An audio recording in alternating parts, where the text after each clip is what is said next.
open source, kandungan teknologinya mungkin cuma 10% cost yang keluar, tapi 90% itu lebih ke pemberdayaan anak bangsa.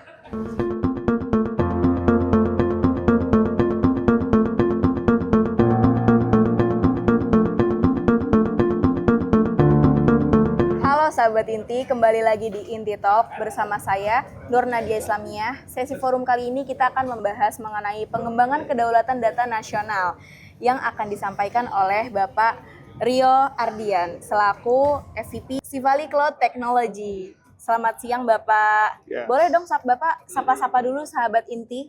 Ya, halo. Selamat siang, pagi, malam buat sahabat Inti dimanapun teman-teman berada. Perkenalkan saya Rio di sini sebagai SVP, Executive Vice President dari Sivali Cloud Technology. Kami adalah perusahaan distributor teknologi cloud untuk regional Asia Pasifik. Di sini kami adalah distributor Canonical. Kalau teman-teman mungkin tahu logo ini adalah logo dari Ubuntu yang merupakan teknologi Linux yang paling populer di dunia. Baik Pak, kira-kira bagaimana sih peran open source dalam memperkuat kedaulatan data Indonesia gitu, khususnya dalam mengurangi ketergantungan pada teknologi proprietary gitu? Kita ngomongin tentang proprietary dan open source. Proprietary dan open source itu adalah dua poros dalam menjalankan atau membeli sebuah teknologi. Kalau kita beli teknologi proprietary, 90% teknologi itu dikendalikan dari luar, dimiliki orang-orang luar, dan kita nggak punya kontrol untuk melakukan modifikasi atau melakukan managed service dan lain-lainnya. Jadi peran orang Indonesia-nya sangat kecil penggunaan proprietary.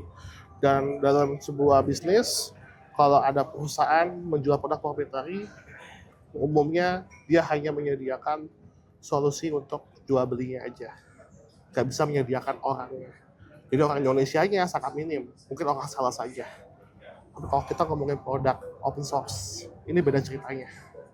Open source, kandungan teknologinya mungkin cuma 10% cost yang keluar, tapi 90% itu lebih ke pemberdayaan anak bangsa.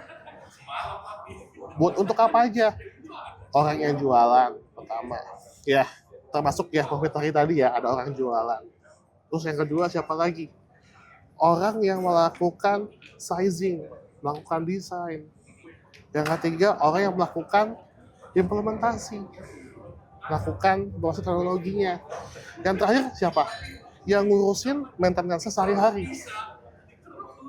Ini yang kita sebut sebagai kedaulatan data, di mana datanya ada di Indonesia, teknologi cloud-nya atau teknologi aplikasinya semuanya dikendalikan oleh orang Indonesia. Ini adalah hal yang lagi kita usahakan sama-sama di sini. Dan kita di sini Sivali dengan sebagai perusahaan yang fokus teknologi cloud, kita lagi ngebangun beberapa inisiasi bersama akademisi. Salah satunya dengan Prof. Ono. Di mana Prof. Ono kan saat ini adalah rektor ya, rektor salah satu universitas di Tangerang Selatan, ITTS. Bersama dengan Prof. Ono, kita saat ini lagi ngebangun orang-orangnya yang bisa melakukan implementasi dan kegiatan tersebut. Jadi intinya adalah kita nyiapin orangnya dulu, bareng-bareng dengan akademisi, yang nantinya itu akan direplikasi ke kampus-kampus lainnya.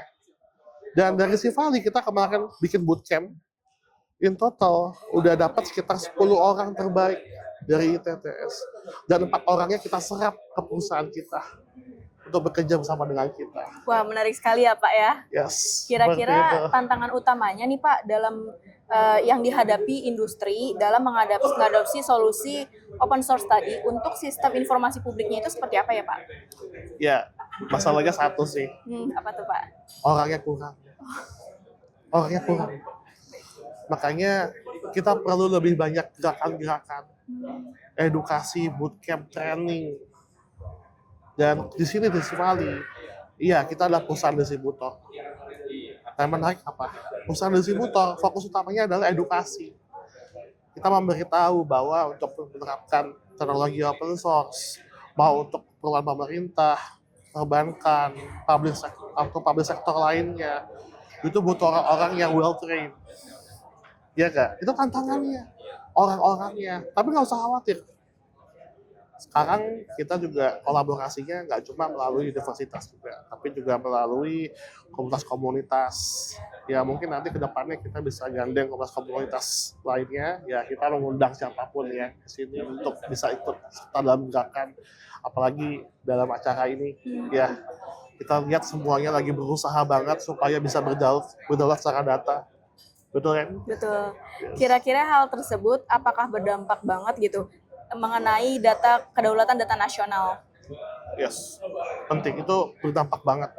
Satu hal Mbak, kita ada di kondisi di mana kita tuh sangat bergantung dengan teknologi cloud dari luar. Kita diinvasi dengan free credit, ya free credit sampai 200.000 USD, 20.000 USD, dan kita dibanjirin sama sertifikasi untuk teknologi tersebut. Itu cuma ngebuat kita pintar jadi pengguna, bukan pintar untuk menjadi pencipta, kreator. Provider lokal itu harus didukung. Ya kita lihat ada banyak nama-nama provider, mungkin sebelumnya jadi pembicara juga di sini ya kan, sampai buat asosiasi tujuannya untuk melindungi komunitasnya. Mereka yang harus kita dukung. Dengan cara apa? Ya kita suplai orangnya, dan kita sebagai masyarakat di Indonesia, kita harus bisa mengutamakan cloud provider lokal tersebut. Sejauh mana sih Pak kebijakan pemerintah saat mendukung penggunaan open source ini gitu? Oke, pemerintah sudah mengambil langkah yang luar biasa hebat.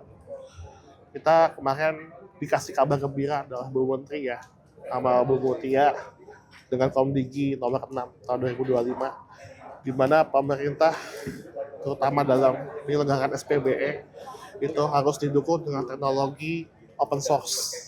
Ini saya acungi jempol untuk pemerintah udah mengambil regulasi seperti itu, apalagi poin selanjutnya adalah harus menggunakan teknologi komputasi awal. Pemerintah sudah di jalan yang tepat. Tinggal gimana kita, rakyatnya, pelaku industri untuk ikut serta membangun ekosistem open source di Indonesia. Baik, terima kasih banyak Pak atas pemaparannya yang sangat jelas ini ya Pak. Baik, sahabat Inti, jadi tadi kita sudah membahas mengenai pengembangan kedaulatan data nasional. Oke sahabat Inti, saksikan sesi selanjutnya hanya di Inti Media.